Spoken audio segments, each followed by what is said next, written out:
transformer suddenly erupted into flames near Vasco KTC bus stand, triggering panic among nearby residents.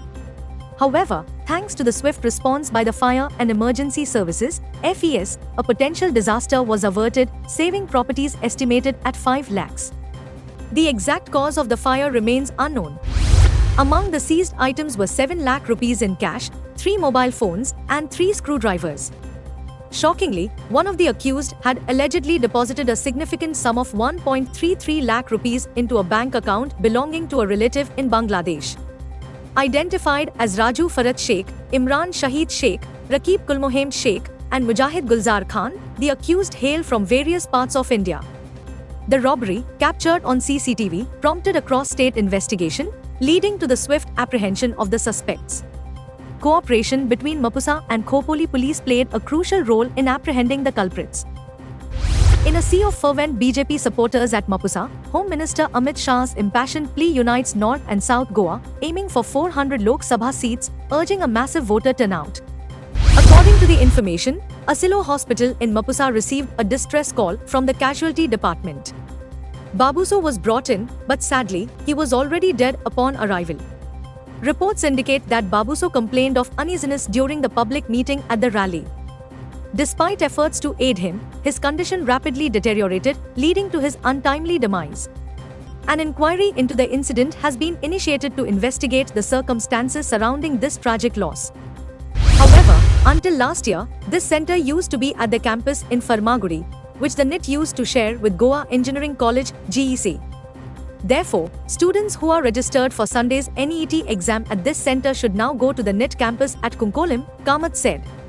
There are 4 other sub-centers in the Pona area which have remained unchanged: PES College of Pharmacy, JVM Higher Secondary School, Ame Higher Secondary School at Kurti and Kendriya Vidyalaya, Kurti.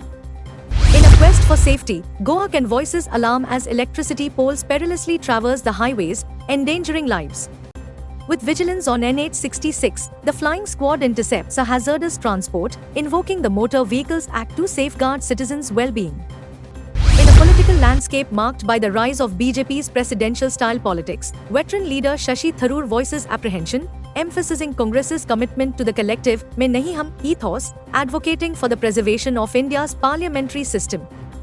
As the electricity department's efforts to install underground cables grind to a halt in Chodan, a damaged pipeline intensifies the community's water scarcity crisis. Amidst the blame game between departments, residents demand swift repairs to mitigate the worsening situation. INCOS issues a cautionary alert to Goan fishermen, highlighting the potential for high waves along coastal areas from 4th May to 5th May, urging caution with wave heights ranging from 0.5 to 1.0 meters, emphasizing safety measures before sea excursions. As vagrants and homeless individuals occupy Junta House buildings' terrace, concerns arise over their disruptive behavior, including alcohol consumption and unsanitary practices. The Public Amateur Observatory advocates for decisive government action to address this pressing issue. At the Police Training Institute in Valpoi, a ceremony commemorates the graduation of 261 Home Guard personnel, graced by the presence of Director General of Police, Jaspal Singh, underscoring the commitment to public safety and service. Amidst the serene surroundings of Memolim, the 12th Vardhapan Divas of Vadeshwar Damodar Devasthan unfolded with grandeur and reverence. Devotees from far and wide gathered at the temple premises, infusing the air with a palpable sense of spirituality and devotion.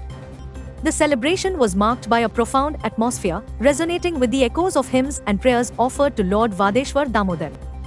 As devotees converged at the temple, their collective reverence created an ambience of sanctity. In a gripping showdown at the 26th Holy Cross Intervillage Football Tournament in Wadalmol Kakora, St. Anthony SC Marna Seolim clinched a hard-fought victory over Navelim Sporting, securing their spot in the semi-finals with a narrow 1-0 triumph. Amidst a display of attacking flair and stout defenses, the match saw intense moments, including a dramatic goal-line clearance and a decisive strike by Pushparaj, showcasing the resilience and brilliance of both teams. Organized for the first time by the Bhandari Samaj boys from both Goa and Sindhudurg, this league is poised to be a game-changer in the cricketing landscape of the region.